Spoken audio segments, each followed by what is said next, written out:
এরপরে livelihood ranking, দেখেন বেশিরভাগই খারাপ অবস্থা। তারা বলেছে ওই যে কেউ বলছে যে হার্ডকোর পরে ক্ষেত্রে বিশেষ করে মোস্টলি ভালনারেবল, এবং মার্জিনাল স্পেস কম্পারেটিভ ওদের চেয়ে একটু ভালনারেবল কম। আর তারপরে ওয়ার্কিং ক্লাস বলছে মিড টার্ম আর মিডিয়াম লে ভালনারেবল, লোয়ার ক্লাস বলছে ভালনারেবল, আর মিডল ক্লাস বলছে অতটা ভালনারেবল না, তারা কোপ করতে পারে, আর হায়ার ক্লাস বলছে তারা অ্যাফোর্ডেবল এটাকে পরিচালনা করতে। জেলেখালি গ্রামে লাইভলিহুড র্যাঙ্কিং ওটাই 11 সালের ডাটা, এখন বর্তমান অনেক চেঞ্জ হয়েছে। তবে আপনাদের আমি অনুরোধ করবো যারা সাতক্ষীরা, বাগেরহাট, খুলনা, যশোর বাড়ি,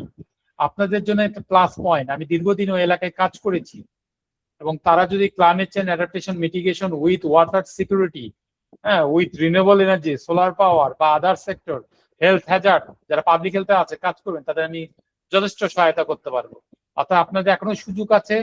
আপনাদের যে রিসার্চ টাইটেল চেঞ্জ করারও সুযোগ আছে। প্রতিনিয়ত আমার ক্লাসগুলো মনোযোগ সহকারে দেখেন, আপনাদের মাথায় ঢুকে নিন কিভাবে টাইটেল আপনারা জেনারেট করবেন। এরপরে সর্বশেষ আমরা এক্সাম্পল দেখছি community coping and adaptation strategy, যেটা হলো স্যালিনিটি ইন্ট্রোডিউশন, লবণ পুনর্বাসন এবং ক্লাইমেটিক যে হ্যাজার্ড ছিল। আসলে দেখেন তারা কিন্তু বলছে যে লবণ সহিষ্ণু ধান লাগানো হচ্ছে, যখন বিআর 23, 47, 49, বিনা 7, এখন বর্তমানে এগুলো অনেক উপরে উঠে গেছে। হ্যাঁ, এগুলো ক্রস করে আপনার বিআর হলো সম্ভবত 67, 72, 73-তে চলে গেছে, বিনা অনেক উপরে উঠে গেছে, অর্থাৎ সে 11 সালের ডাটা। এবং তারা বলছে গোবর সার বা জিপসাম প্রয়োগ করলে লবণাক্ত পানির অনুপ্রবেশ একটু কম হয়, বা ওই ক্ষেত্রে ধারটা কমে যায়। এবং এক সময় এলাকায় কিন্তু অনেক ফসল হইতো, কিন্তু এখন বর্তমানে ওখানে চিংড়ি ঘের বা ওই যে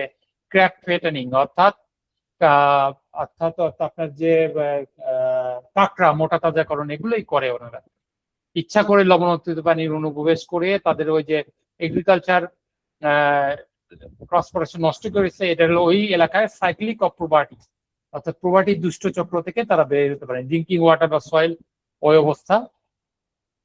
এবং দেখা যাচ্ছে যে রাইস ক্রস প্রোডাকশনের ক্ষেত্রে তারা বলছে যে ড্রেন ক্যানেল গুলো আবার পুনরায় খাল খনন করা, বিশেষ করে পার্শ্ববর্তী যে প্যাডি ফিল্ড হচ্ছে, যাতে ডিসচার্জ করা যায় স্যালাইন ওয়াটার থ্রু সুইচ গেট, মানে পাশের যে সুইচ গেট আছে, এবং সেখান থেকে ওই যে লবণাক্ত পানিটা যদি ছোটখাটো খাল দিয়ে ওই প্যাডি ফিল্ড, আমরা ফসলের ক্ষেত খামারি থেকে ক্যানেল দিয়ে যদি বের হয়ে যায়, তাহলে লবণাক্ততা কমে যায়। এটা হলো দেখেন তাদের কোপিং অ্যাডাপ্টেশন মেকানিজম। ডিপার পন্ড যে স্টোর করে রাখবে, অত গভীরভাবে খাল খনন পুকুর খনন করতে হবে, যাতে ফ্রেশ ওয়াটার বৃষ্টির সময় ধরে রাখতে হবে, যাতে বর্ষা মৌসুমে ধরে রাখলে যেটা শুকনো মৌসুমে ইরিগেশন চাষাবাদের পারপাসে তারা যেন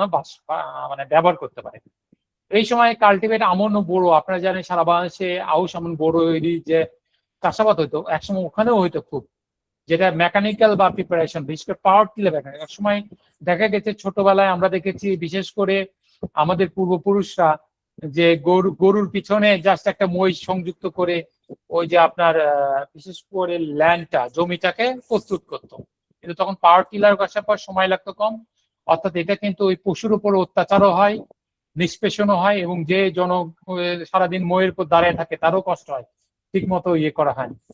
এরপরে হচ্ছে harvest and store rain water during the monsoon for dry season irrigation, অর্থাৎ রেইন ওয়াটার এমন ভাবে ধরে রাখতে হবে যাতে মনসুন সিজনে যা ড্রাই সিজনে যাতে ইরিগেশন ব্যবহার, বিশেষ করে আমরা বলছি rain water harvesting system, RWSS, বড় একটা, মানে আপনারা যারা দক্ষিণবঙ্গে গিয়েছেন তারা একটা ওই যে আমাদের যেমন ঢাকা শহরে বা অন্য এলাকায় যেমন গাজী ট্যাঙ্ক থাকে, ওই ট্যাঙ্কের মতনই বড়, জাস্ট ওই কনক্রিটের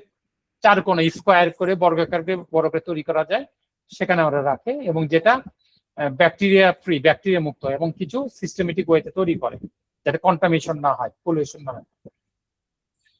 ওখানকার এক্সিস্টিং যে পনসেল ফিল্টার আছে পিএসএফ, যারা দেখেছেন, বিশেষ করে পুকুরের পাশে একটা স্টোরেজের মাধ্যমে পানিটা আসে, তবে টিউবওয়েল থেকে বের হয়, সেফ ড্রিঙ্কিং ওয়াটার